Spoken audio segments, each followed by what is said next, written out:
I can easily see that. Still, what the fuck is a Cipher? 8th level Cipher. Meadowfolk. Midwife. Grieving mother. She's probably the woman they're seeking. So she's delivering hollow-born children, and they're probably blaming her for it. Really. So her stats are better than a wizard's. A lot of dexterity, so that's a lot of accuracy. Very smart. And that's it. No. Speed is dexterity. Perception is accuracy, right? So she's sort of like she's fast and intelligent. That's what she does. She's definitely a caster type. What exactly can you do? What exactly can a Cipher do?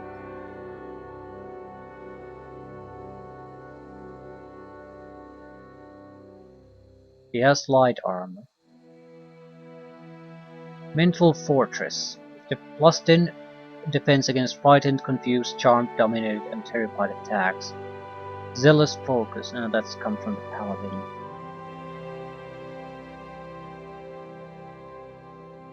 Okay, abilities. Fighting Spirits. Plus 7 accuracy, plus 15% damage for 27 seconds. And endurance is below 50%. Second Wind. Soul Whip. Passive, focus below maximum. Cell, plus 20% melee damage, plus 20% range damage, plus 33% focus gain, plus 20% melee damage, plus 20% range damage. Causes the Cipher's weapons to generate a field of parasitic energy that lashes out at the target, increasing damage inflicted and generating focus for the Cipher. So what I'm getting from this is we need the focus to do casting, similar to a chanter needs to do the phrases for casting. But this could be more of a, well, that's a lot of extra damage. So Soul Whip, passive ability that enforces you or damage. I'm guessing that's damage is the way for you to get the focus.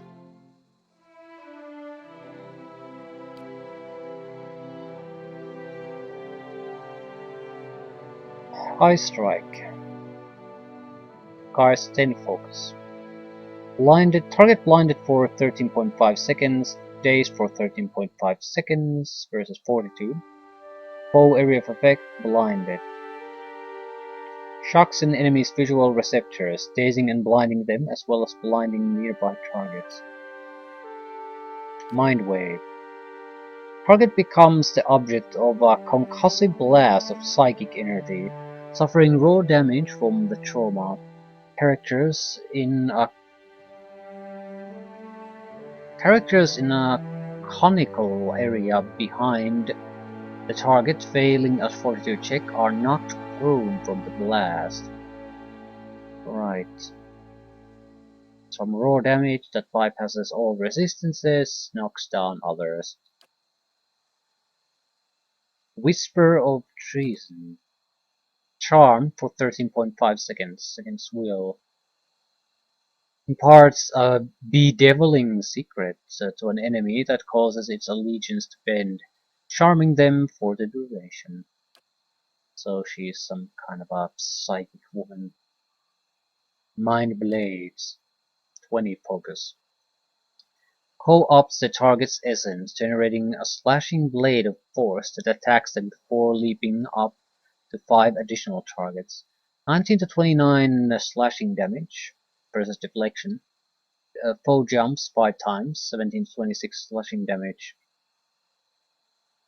I think the accuracy bonus here means that we have a higher accuracy than a wizard. My understanding is that the wizard plus 10 bonus you see on the spells is specifically used to counter the low accuracy increase a wizard has.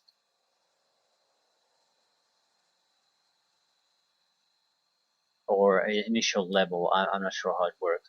Our accuracy, for example, for primary is 75, a caster, yeah, 68. So the plus 10 is just meant to compensate for that.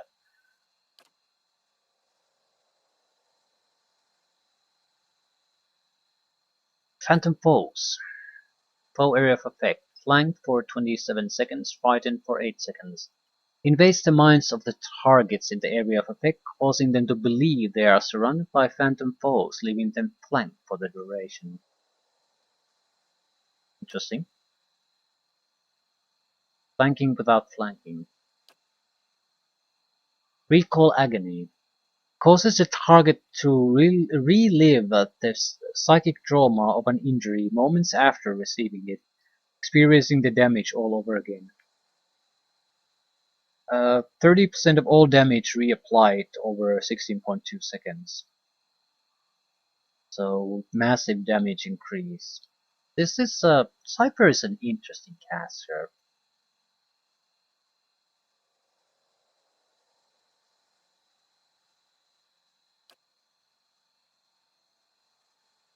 In that it clearly does things that the wizard and the cleric don't. It's not just a different way to cast the same spells.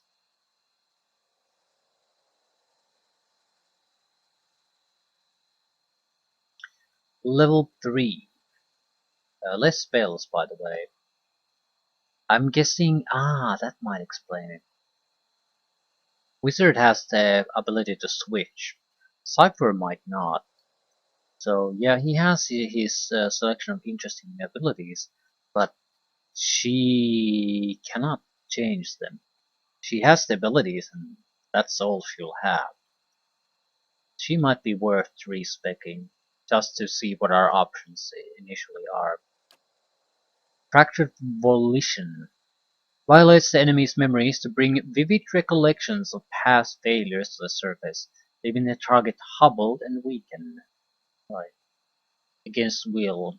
Hopefully she has something other than will. That's going to be a problem. It also means we need to have this spell that, yeah, we have quite a few choices more than 3. But I need to put the miasma of dull-mindedness, -6 perception, intellect, and resolve.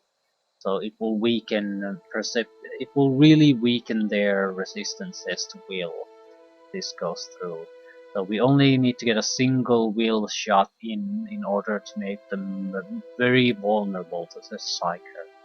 And I'm sort of looking an excuse to get rid of the binding web anyway.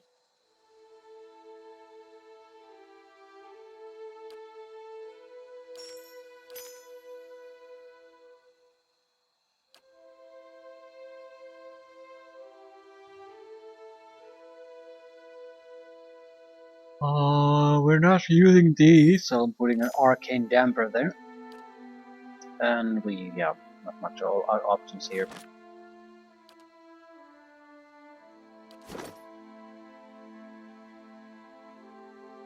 Puppet Master. Dominated. Destroys the target's psychic defenses, leaving them dominated by the Cipher for the duration.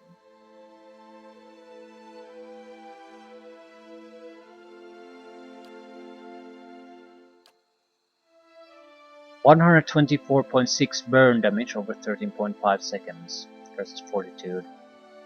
Forces an enemy's soul to leak energy, igniting the air around them and burning them for over time. So at least she has other than will attacks. Mind Lance. 36 to 43 piercing damage versus will. Strong interruption. Impales the target with a lance of pure force, inflicting major pierce damage to anyone in the line of attack, with a high chance of causing an interrupt.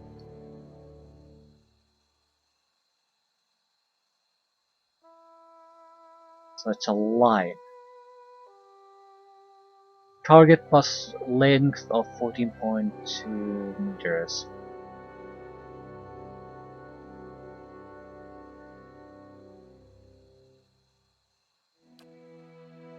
Pain block.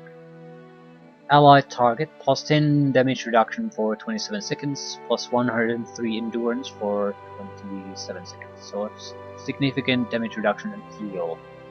Provides an ally with a mental block on his or her pain, granting a bonus to their damage reduction and regenerating endurance over time. Very nice ability. Silent Scream. Produces a psychic howl in the targeted area, stunning the target as well as dealing raw damage to all enemies within. Stands high chance of causing an interrupt. In another wheel attack.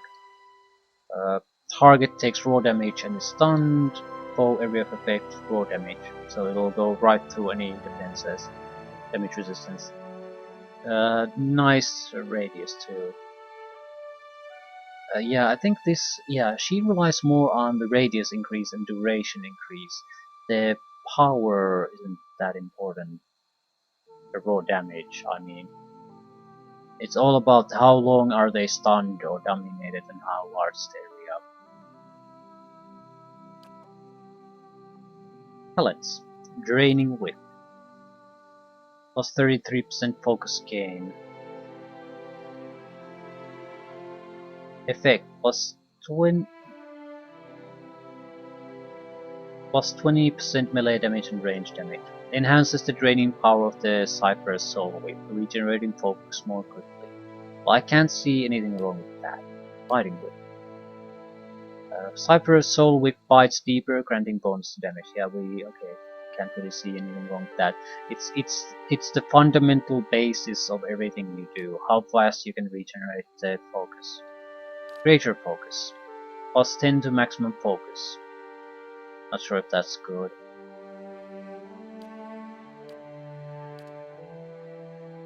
Plus 10 defenses against Charmed, Terrified, Fright, and Dominated, Confused. Yeah, I'm not sure about this either, but it's fitting for her. The only thing I sort of dislike is that the abilities are predetermined.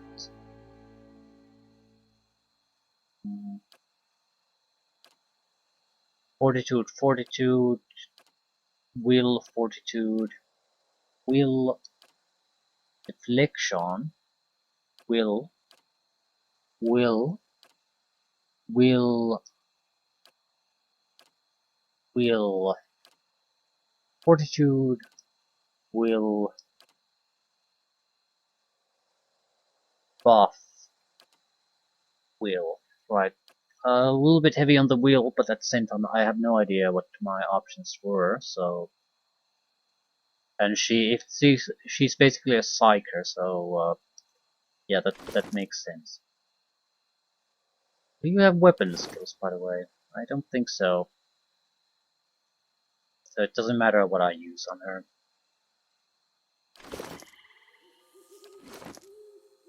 She has a fine dagger.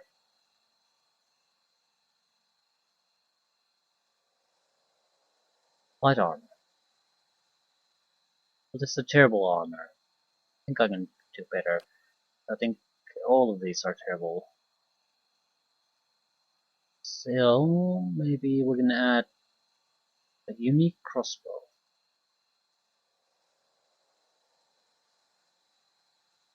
Actually, you're a better crossbow user, but I'd like you to switch your melee weapons. Um,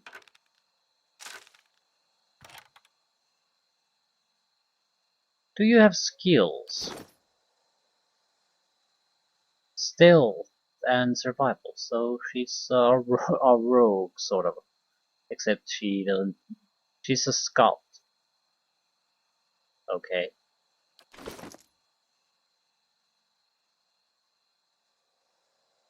Fine dagger. Um, she has to use her range weapon mostly, I think.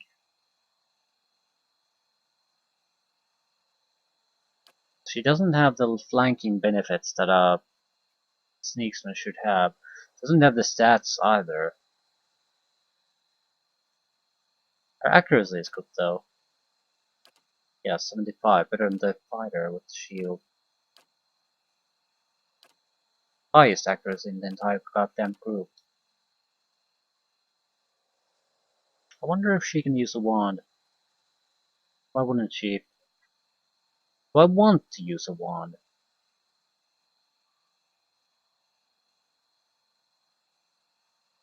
They have faster attack speed, that would make them more easier to use.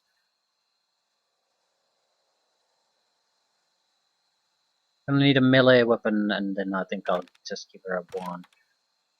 At least we'll start out with that. I could give her the club. That's quite a lot of damage, yeah, extra accuracy.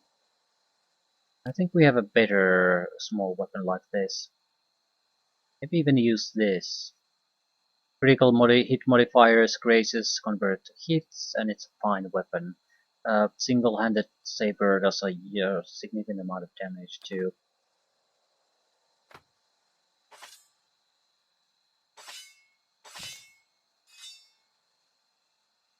+5 accuracy on a dagger, right? We don't really need that.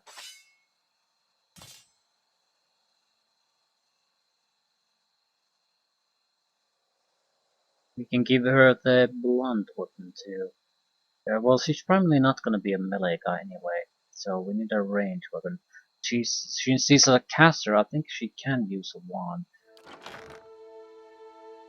or a fine sifter. Pierce, crush, crush, slash. Maybe the pierce, crush.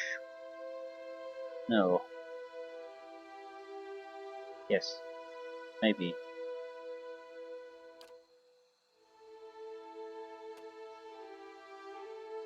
Fast.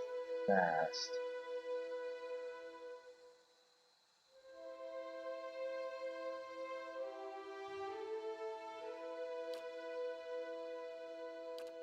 Wands have damage resistance bypass. No? Why am I using wands then?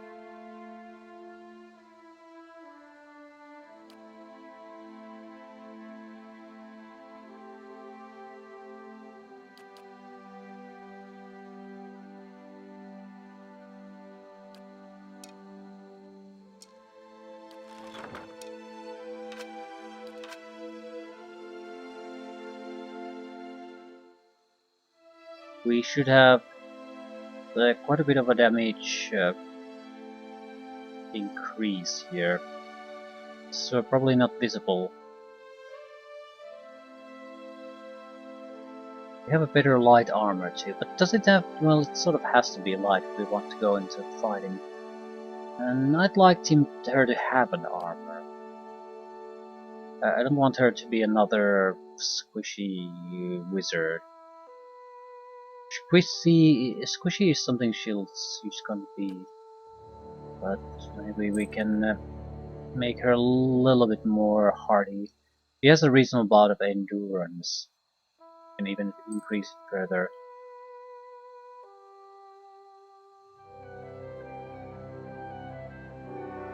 Disengagement defense might be warranted. She certainly doesn't have the defenses needed to handle melee. She could go and try to flank, but she cannot be the one they're focusing on. She'll have to withdraw fairly quickly. She's a little bit tougher than the cleric too. Almost, tougher than the chanter. What she lacks is the defense. We might be able to give her a shield, but that means the accuracy suffers quite a bit. Accuracy 58, 70.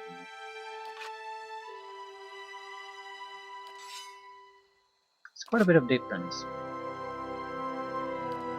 68, right. Why is it so low?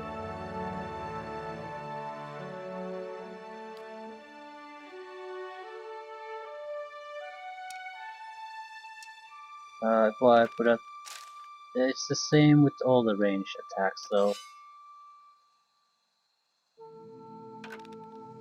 So there's nothing really special about it. I think Quran has bonuses to wand use, that's why he has it so high. So probably with the rest.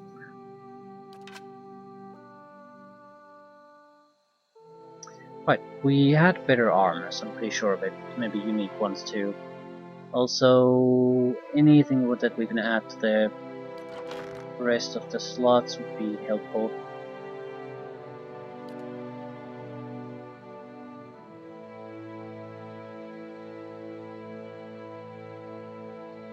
Defense against Charmed, Confused, Defense against Dominated, Concentration, only usable by Ranger. Right, that's why we don't use it. Intellectual Endurance above 50, Focus Gain 1, yeah, this is Cipher's actually.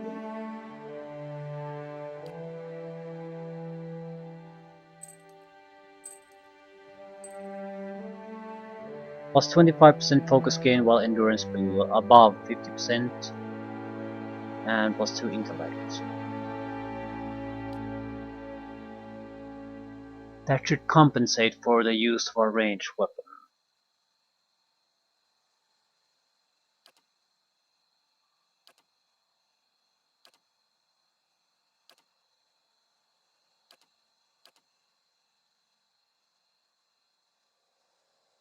Medium unique.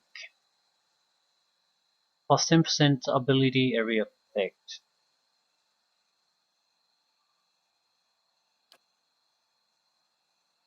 Burance's robe.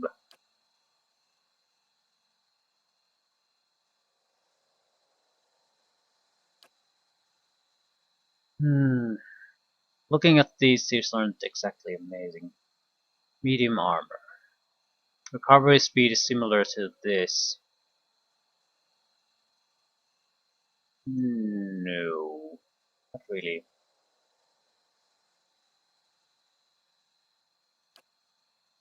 Definitely would prefer a lighter one. Durance's robe is somewhat similar. Actually, the damage resistance on this is just 4, it's a fine armor. So it's been upgraded.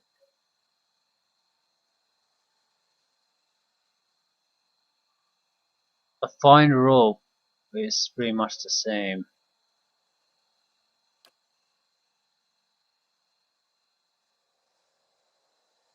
Not quite, but hmm,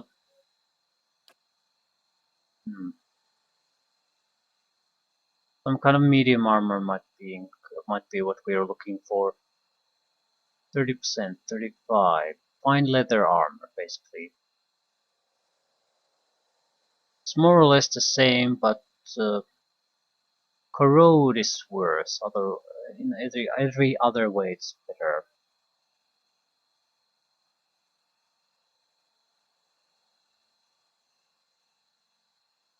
Right, fine leather armor.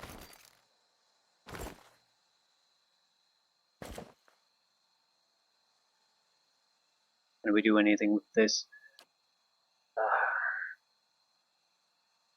It's a fine quality. Exceptional requires, yeah, the gems. Emerald. Adra Dragon Scale. Right. So we're going to basically face an Adra Dragon at some point. That's probably that could be the master in the maze. There's a lot of Adra creatures there, and we faced a what was it? For the life of me, I don't recall. Drake. Some of the Ingwithan ruins will have an Adra Dragon anyway. Right. Um, what do we need? Yeah, we need diamonds for the perception increases. Does the armor have any obvious weaknesses? Corrode weakness, but that's not much of a weakness. We'll stick with this. We just don't have the rings, belts, gloves, boots. That's the type of magical items something we lack. Right. 35 points, which means what's your maximum focus? Where do you see it? Not concentration. Don't even. It has to have some kind of a value that's visible.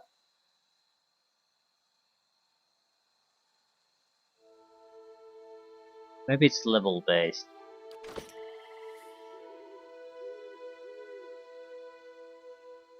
35 would allow us to cast a third level spell. Hey.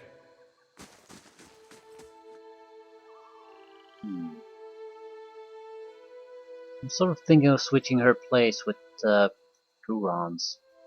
More or less the same though.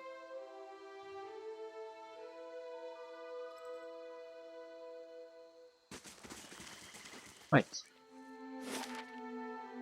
So that took a huge amount of time. I'll quickly look through the shops, maybe head toward the inn. We probably want to talk with her a little bit further, but not now.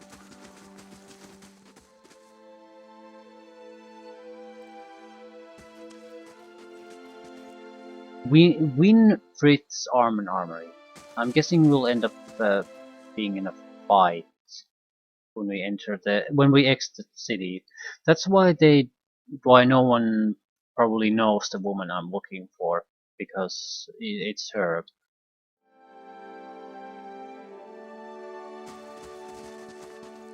Hail and well met. A portly smiling man stands behind a warped wooden counter, polishing a buckler. He looks up. Haven't seen you before. Always glad to see a new face in town. Company's good for business and chatter's good for the soul. That's what I always say. Anyway, what can I do for you? Uh, what's been going on in Durford? Oh, we're a quiet little town. Quiet little town, not much happens here. Especially not since the legacy hit. People realized they couldn't have babies and just stopped trying altogether. And that takes a lot of the excitement out of the day-to-day, if you can believe it. Yeah, just show me what you've got. Tall grass. Unique pike. Don't think we have pike users. Critical, yeah, it's a good pike. The Hours of Saint Rumble. Great sword. Slashing, piercing, critical hit multiplier. Crits can inflict prone. Accurate 3, plus 12 accuracy, plus 15 damage. It's a good sword. Garage Keeper. Extra damage against prone, stunned, and flanked enemies. Ritesi's Thorn. Spear.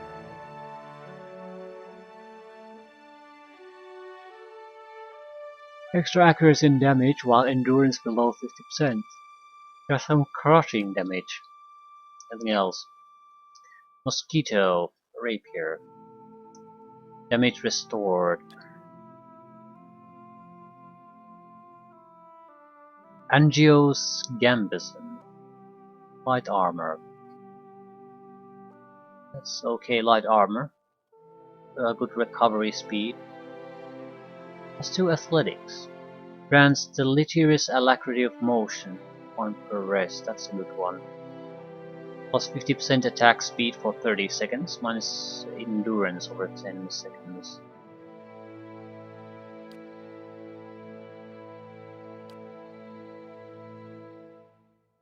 Fine hide armor.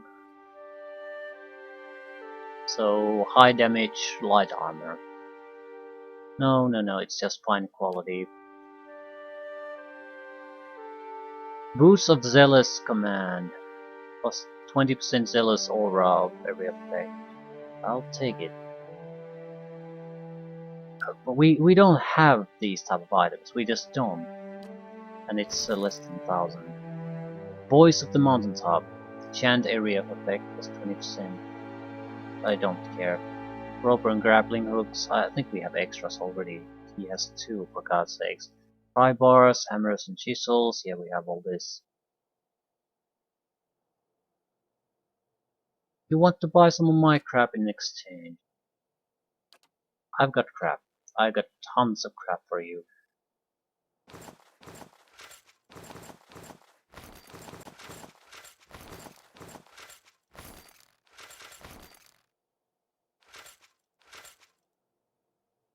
Crucible plate armor. Not sure if we should get rid of these.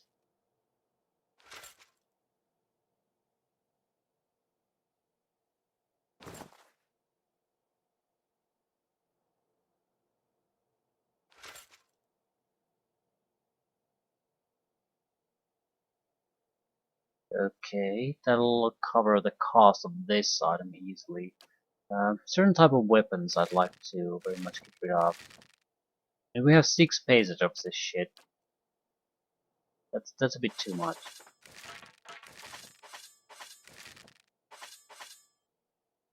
Within shields.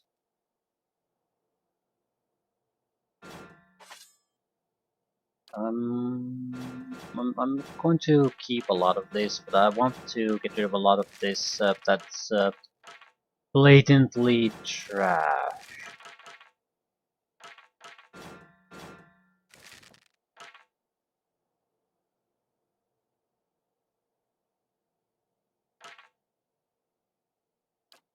We're still gonna be left with a huge amount of crap.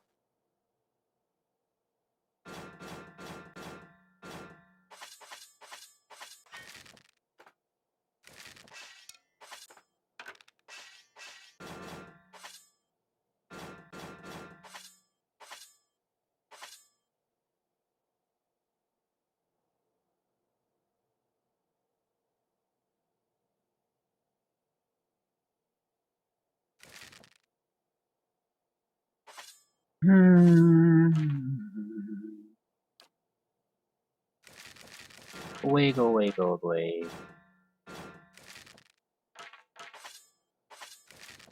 What is Grimoire is worth just 100.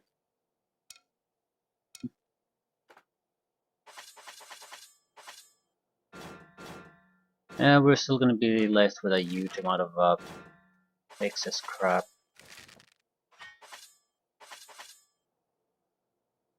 Which is fine.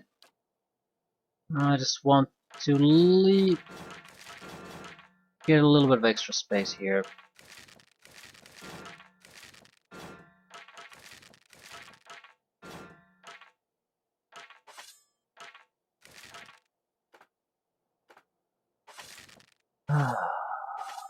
Right. Okay, at least we got rid of a few pages full of this shit.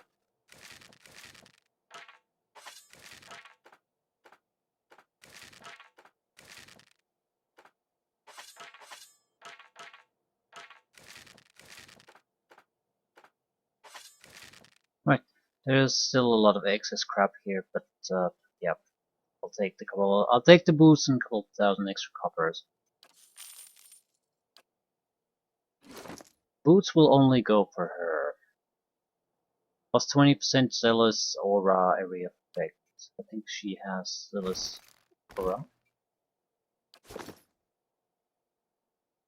Yes. No, yeah. Zealous focus. They're just different names, zealous auras, but I'm they're all ready. zealous auras. Right. Plus 6 accuracy, plus 15% of graze is converted to hits, plus 5% of hits convert to criticals. Aura area of effect increase. Yep, I'm very pleased with that. Just finding anything that is somewhat useful. Another one of you. You see a forest clearing, fog curling through the weeds on the ground in the cold morning air. The serenity of the scene is occasionally broken by a faint noise that echoes through the silence. This woman emerges from the trees and stops, dropping to the ground. She creeps to the edge of the clearing and crouches near a tree. She glances around furtively, listening intently in the growing light. She presses her back to the tree, tensing against it, ready to spring forward. From the distance comes another sound, a rustling in the undergrowth. At that, She shoots forward, keeping as low to the ground as she can. She puts a hand to her throat and makes a sound, a shrill bird call, but what emerges from her mouth seems to emanate from yards away. From behind her, near the source of the rustling, there is a brief grunting noise that is quickly silenced. She dives into a large bush at the edge of the tree line, keeping her head down and wiggling silently through the leaves and twigs. She takes a position in the bushes, turning to face the direction she came. She raises her hand again, this time mimicking a stelgare, placing the roar directly behind the men failing to sneak up on her. More than one voice answers this call, all of them sounding panicked and hurried, all of them quickly moving this way, although all thoughts of stealth forgotten. She backs out from under the bush to crouch behind it. As she pulls her bow from her back, she takes a shooting stance and waits for her hunters to appear.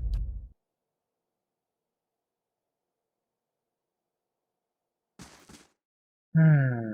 Our Chanter got a level up too at some point, but I still want to get to the inn, and we need to visit the apothecary before we do that. Not sure what useful items she could have. But at the same time, I haven't exactly been paying attention to what we can do through potions.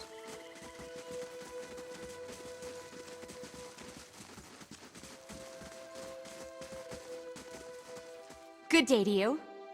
The young woman leans against the wagon. One arm and one side of her face are covered in bandages, with raw, rippled flesh showing underneath. A minty, tangy scent wafts from her dressing. She smiles painfully. Just ventured into town. I'm about dry on some of my stock, but you're welcome to have a look-see. How did you get burned? She turns her face to the ground. But Flame, how bad does it look? Just say it. I know you'll tell me straight. Uh,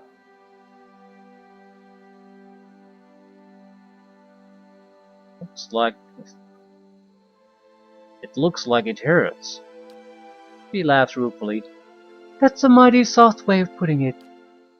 I been keeping an eye on a drake's nest east of town at Durford Crossing.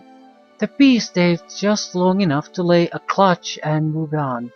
Thank the Sky Mother it wasn't a full-grown dragon. She looks at her bandaged arm and grimaces. Fresh eggs are much more useful than the ones that get passed between merchants or left in nests for weeks or more. And that clutch looked to be at its peak. Well, I'd see about getting an egg, but I didn't realize so many of them had already hatched, or that young worms were so territorial.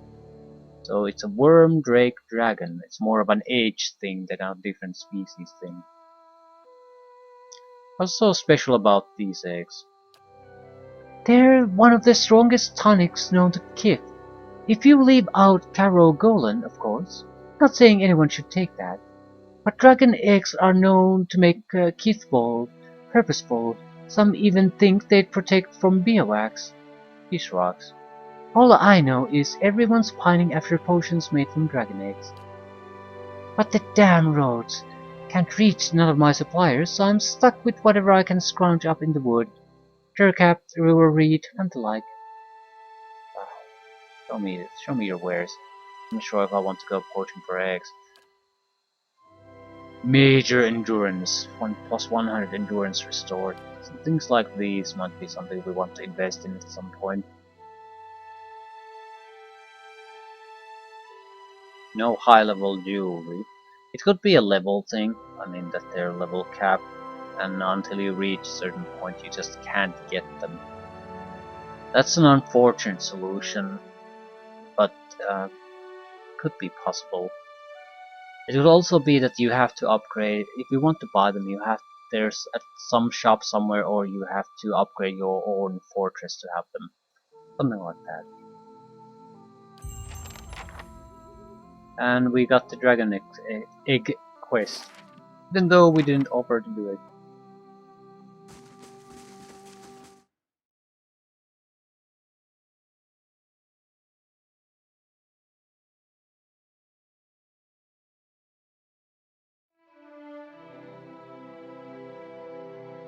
A ledger lies open on the desk. It lists purchases and sale amounts for various alchemical ingredients and concoctions. And the fire shows me something new. You see a modestly furnished house, warm from the cooking fire lit at its far end. This man is sitting in a high-backed chair looking at a large book with a small boy in his lap. He smiles and asks the child about the picture on the pages as he points to different parts of them. He looks up as a woman approaches to stir something in the pot hanging over the fire. She adds some carrots to the pot, mixes them in, then stands and turns to the man. She says something to him and leans in to give him a kiss when a knock comes at the door. The man makes a stand and the woman motions for him to stay. She walks to the door and glances out the window. It's already too dark outside for anything to be seen. She lifts the bolt on the door and pulls it open, revealing a tall, lanky man with a strange smile on his face. There's a wet, tearing sound, and the woman makes a weak groan, collapsing to the floor, blood quickly pooling around her. The man in the chair leaps to his feet, grabbing his son, interposing himself between the boy and the man at the door, who steps over the body and enters the house. Galar vowed you would feel his pain, the man says conversationally as four other men enter the house behind him. It appears your rent has come due.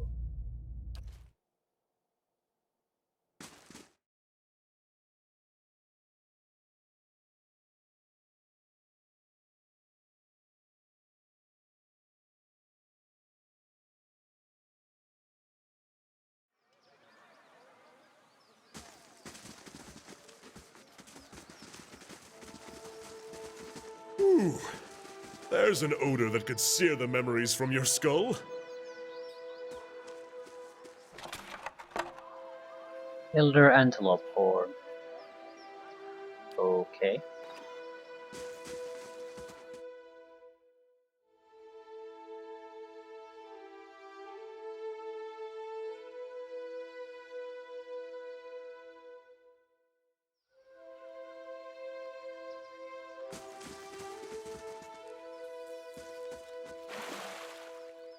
Key.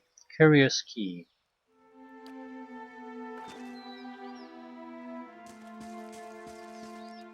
Dyes fill the wooden vats. They smell of dung and plant matter. Hail and well met. A sturdy, broad-shouldered man wipes his hand on his slacks. He reeks of the same foul compound wafting from the vats, and his arms are stained with dye. Rumbold mentioned something about an ogre. He's hardly talked about anything else since those pigs of his went missing. Whole town's been worried about that monster. People are starting to see shapes in their windows at night, hearing it growl in the more snoring of their mates. It would put a lot of minds at ease if someone got rid of it. He scrapes at red pigment under his fingernails. I sometimes venture in the wilderness, collecting ingredients for my dyes, mind you. I've seen tracks east of here, near the river. That couldn't have been anything else. He wipes a splotch of dye from his elbow with his shirt tail. Something else you need? What's in the collapsed tower? It's collapsed. Nothing. He rolls his eyes and shrugs. Few hides on stretching rack and the tallow stench danglers always bumming about. The rest of the keep's dust, just like the fool lady Thanu who tried to hold it. There's a bard at the inn who'll tell you the whole blazing story if you want to hear it. Have you seen Nifri and Orlan from Defiance Bay? I make it a point to keep out of other people's business. Right. Exceptional hide armor. Oh, very good light armor, basically. Only better than she has at the moment. Girdle of mortal protection. Trollhide belt. Belts. Endurance +1 endurance per 1 second, so 3 seconds. So it's a slow endurance regeneration. It's also fairly cheap, which explains why it's so shitty. Minus 27% critical damage taken. I'll buy both of them. They're not great, but uh,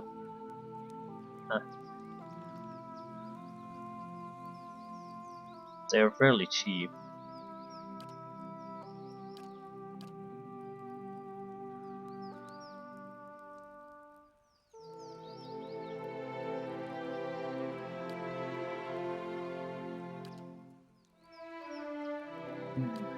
Hats.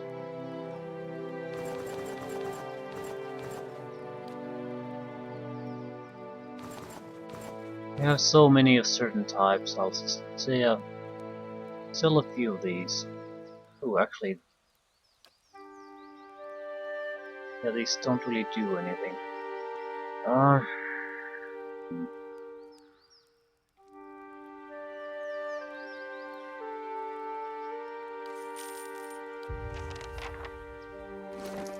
Farmer's Blight. Who could use extra regeneration? You have damage reduction. I'll take damage reduction over regeneration. But regeneration helps. Even slight regeneration. Actually, you take it. We had 2 belts.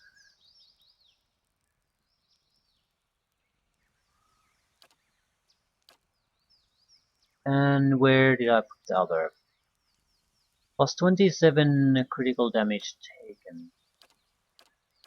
It's very situational, but at the same time, this is better than nothing.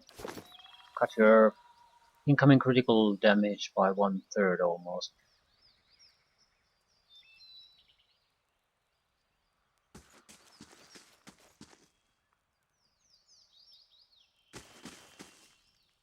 Stay out of my private quarters. That goes for you and Harrod's bootlickers. Oh, so that's where she is. Unlock with the couriers.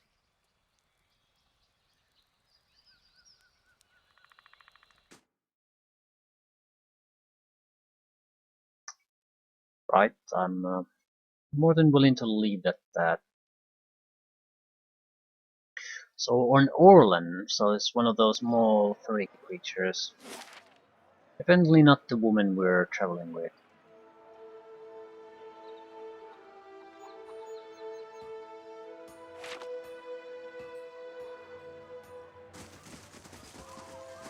Right.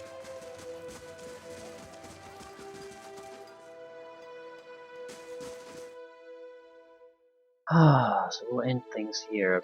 We don't really need to rest, and what we want is to travel to the other larger city.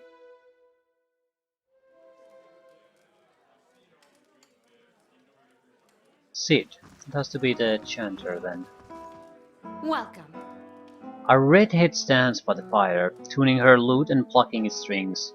She hums snatches of a melody as she goes. First time at the Dracogen. Normally I'd have a song ready, but I haven't quite worked out this tune yet. I'm writing some chants about the founding of this inn. Say, you interested in the story? I haven't finished the chants, but I could tell you about it all the same. Okay, let's go. Oh, excellent. These rustic fables are always great fun. Let me get out something to write with. Pallegina rolls her golden eyes and exhales for an excessively long time through her nose. It was built in the time of Hadrit's rebellion. An age-round lady, Thainu, once had a keep here.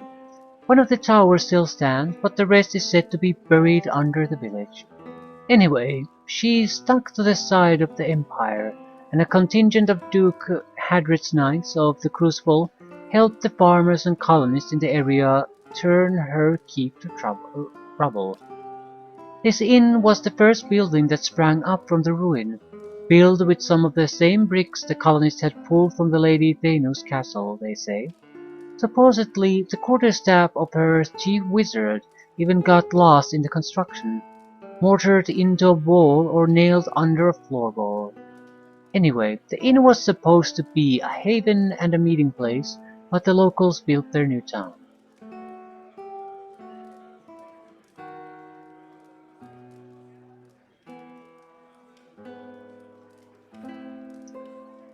Supposed to be? Their woodens are an ornery lot, and the more these new neighbors met, the more they argued. They realized they didn't agree on much besides ousting the old lord. The biggest divide was over the clan Fathens and their nearby ruins.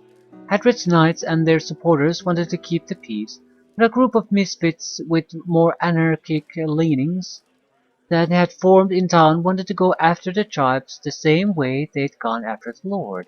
Soon the villagers were fighting with each other as much as with the Aedirons. In the end, memories of the Broken Stone War and the War of Black Trees were fresh enough that the Duke's soldiers won the day. Most of the other villagers came around eventually, but some of the core troublemakers left to join the front lines of the War of Defiance, and others, I've heard, found their way into the Guided Compass, the most forward-looking of the Clanfathan tribes. I don't know if I believe that part myself, but it makes good story. She points at the east wall. There's a portrait of one of the chief rabble-rousers and his rival in the peacekeeping faction. In the peacekeeping faction. Someone's idea of a joke. I don't think they were particularly amused. Tell me about the Broken Stone War. That was the first major conflict between the original Aeduran sectors and the Clan Fathens. Happened 3 years into colonization when the farmers knocked over an Adra menhir that was part of an Engwithan ruin. The war didn't last long, but it spread quickly and claimed thousands. The early weeks, most of the colonists didn't even realize there was a war going on until the Clanfathan raiders hit their villages. There'd been small, spontaneous skirmishes between the colonists and locals before then, but this was organized, and it was the start of decades of violence between the colonists and the Clanfathans. As you can see, Durwood's full of history, even in little villages like this. Okay, what about the War of Black Trees? It started back in the colonial days, almost 30 years after the Broken Stone War. Even though isolated conflicts still broke out between the settlers and the Clanfathans, both sides had officially agreed to peace. Endrak Hadred, Admet's father, was Gref at the time. As part of peace negotiation, he signed treaties prohibiting Aeduran colonists from looting Enwithan ruins. However, he'd been unable to outlaw the use of captured Clanfathans as slaves. What's a Gref? A Gref is the governor of a colony and is subservient to the Aeduran Emperor. The early leader of the Aedur colony in the Durwood, including Indreng and Admet Hadred, were Grefs. At the start of the War of Defiance, Admet Hadred declared himself Duke of an independent Durwood rather than Gref of the Emperor's colony. It was the same term used for leaders of the newly independent Valian republics. Anyway, we haven't had a Gref since.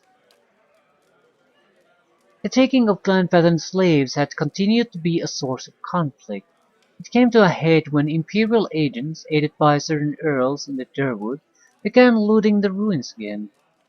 See, the Empire had never actually agreed to Hadred's treaties on the matter, and the recent secession of the Valian republics likely left them eager to weaken Hadred's position. The looting sparked a brutal slave uprising and a guerrilla campaign among the Clanfathans. Idrang Hadred was too old to lead forces into battle, and so he sent his son, Admet. Admet made a costly but effective decision that ended the war faster than anyone could have imagined. He burned the forest near the icy Yen River to keep the Clanfathan war band from retreating. Thousands of Clanfathans died, and as Admet repeated his scorched earth tactics in the following months, he wore down the remainder of their forces. To this day, over 150 years later, there are still sections of Durwood where the trees are nothing but bare charred trunks. Like history lesson. Ah, story time, more story time. I just want to find her. Surely even you can understand One, that. two, We're decent folk, my lord. Perhaps you should leave and check the wilds. Lord. Right, a couple people. Good day, stranger. The innkeeper digs inside a mug with a dirty rag. His eyes under his thick brows are tired but watchful. He gives you a quick nod as you approach the bar. Don't see many travelers these days. Something I can do for you?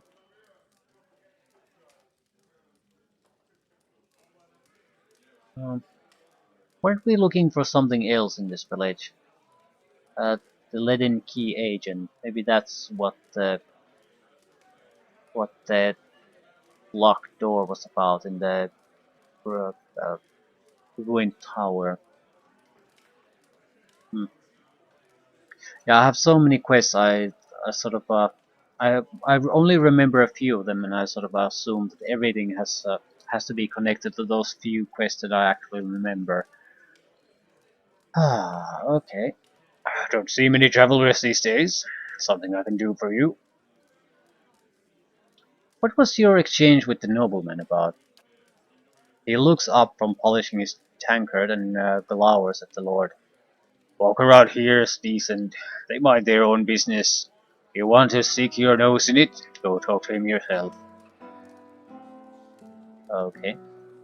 Questions.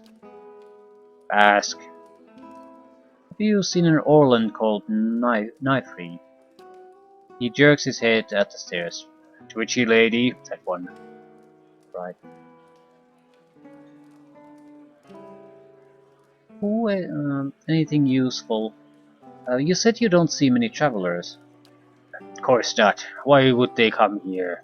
We got bandits on the roads and an ogre in the forest.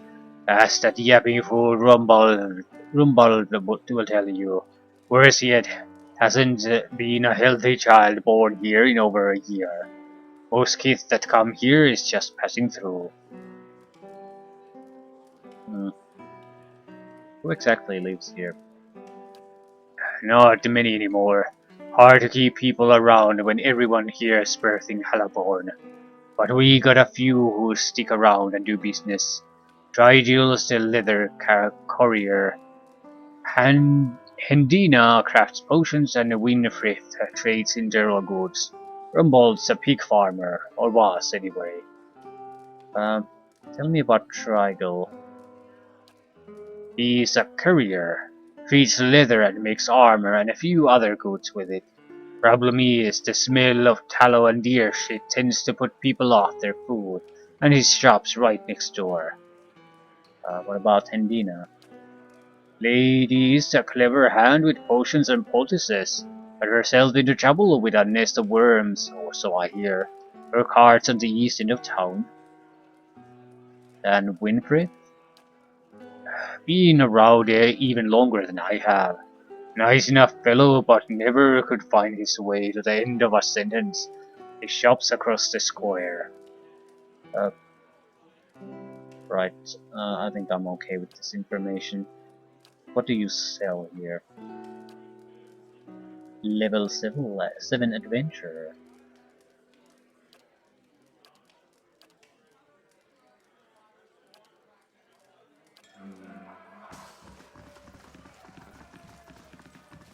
Right. I don't think I want to go upstairs. There's two storytime characters and then there's the Lord, probably giving us a quest. Look, talk to the Lord, then take the story times and end it there. I'll have to leave the village anyway. I'm not sure I want to deal with the lady upstairs. I suppose we'll have to talk to her though. The man wears Ager-style robes, simple but elegant. His fine leather shoes look like they were made for padding around indoors, yet they're caked with mud. He yanks at a lock of bare hair twined around his silk-gloved fingers. His fine features are etched with anxiety. My child is out there. Do they not understand? My lord, we're doing everything we can. Unfortunately, these villagers... Beasts take them all. I don't care how you do it, but find her. Your child is missing, I take it. Yes, Lady Alice, my daughter. He talks at the fingertips of his gloves. I've asked around, but nobody in this mud hole has any concerns beyond their swine. They turn my men away like beggars and seem downright pleased to be of no use. But you're not one of my soldiers. And you look like you're used to getting your hands dirty, if you don't mind my saying so.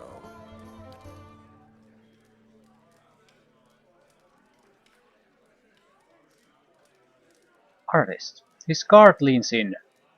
My lord, an artist. Harren raises a hand to silence the man. If you found her, he nibbles the thumb of one silk glove. Tell her I won't be upset with her. She can come back and all will be well. I just want to make sure my Alice, my child, is safe. Nothing in the world is more important to me. Questions about the daughter. Alice. Of course. Elise. Describe Lady Elise. She's a striking young woman, bears more resemblance to her mother than to me. She has auburn hair and delicate, well-bred features. She must be, 28 or 29 now. Tell me about her disappearance. We stopped in Durfort for a few days. On our fourth evening here, I was making plans to continue our journey. Lady Alice was feeling unwell and went to bed. When I retired a couple hours later, I found that she had vanished. None of my men had seen her, and no one at the inn knew where she was. Since then, my people have been combing the village, but we've yet to find a clue, and the locals have been no help. Why did you come to Durford? It was merely a stop along the way to Aina's Rest. However, she either took ill shortly after our arrival, so it seemed prudent to allow her a few days to recover. What's in Aina's Rest? He frowns as if about to protest, but he gives in with a sigh. Lady Alice has reached an age where it is prudent for her to marry. Given this legacy business, I can't let her fertile years slip by, nor do I want her womb to fester in the presence of so many Hollowborn. It seems there would be more potential suitors in New Haemar or New Yarma. You think I haven't considered that? Arranging a suitable match is difficult. The best prospects for my child lay in Aina's Rest. Where's the rest of your family? Surely they wouldn't want to miss your daughter's betrothal. Lady Harrod is ill-suited for travel, I'm afraid, and unfortunately Alice has a few other close relatives. My sister and her husband. Alice's aunt and uncle, of course, have been visiting Ader these past months. He rubs his knuckles. And as for siblings, Alice has none. My wife has only given birth to Hallowborns, since Alice, that is. Yeah, I see. Previous questions. What about yourself? I'm Lord Nestor Harrand of Defiance Bay. My family has been prominent there since Imperial times. Our primary estate is on the outskirts of Brackenbury, but we have holdings in New Haemar as well. Those went to my sister and her husband. Right. Search the report for information about Alice's disappearance. Looks like we'll have to talk to everyone again. You see this woman running through the streets of a small city. She pushes her way through the crowd, glancing over her shoulder as she does. Her clothing is torn and her hair disheveled. Even though she appears to be attempting to escape from somewhere, her eyes sparkle with joy. Her mouth is pulled back in an enormous grin, and occasionally a small giggle works its way out of her throat. While looking over her shoulder, she runs headlong into a well-dressed man standing at one of the market stalls. The moment she sees the man she's run into, her face changes. Gone is the glee, replaced by fear. Her grin twists into a frown, her bottom lip quivering. The man, seeing her appearance, expresses concern for her well-being, and she leans against him, weaving a tale of a brutish man with wandering hands. As she speaks, her own hand travels over his body, seeking and exploring. There's a shout from across the crowd, and they both look over to see a large, angry man approaching, roughly pushing his way through the crowd that separates them. She stiffens against him, feigning fear. The man tells her not to be afraid and steps in front of her to block the path of the figure who is coming nearer. The woman smiles, slowly backing away from them both, and then lets out a gleeful cackle. Her protector turns confused and sees her departing, laughing and shaking a coin purse. She spins and races off through the crowded marketplace. Confused, the man feels at his belt. His face hardens and he yells, joining the chase after the laughing woman losing herself in the crowd.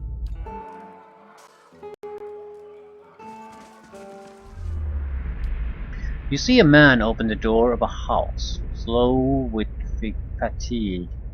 He steps inside, unlacing his boots, rubbing his temples, twinkle of a smile lighting his face as he moves into a generous kitchen. He calls for someone, slicing himself some bread.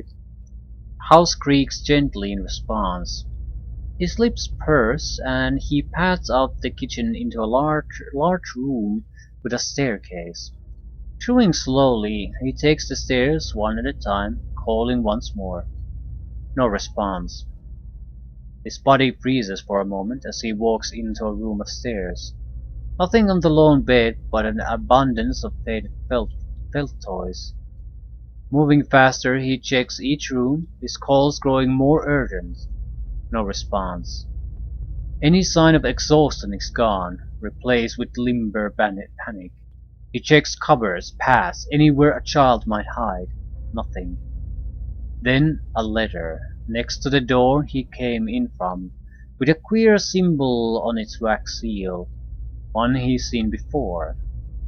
He crumbles, shoulders shaking against the hard wall. Nobody sees him weep.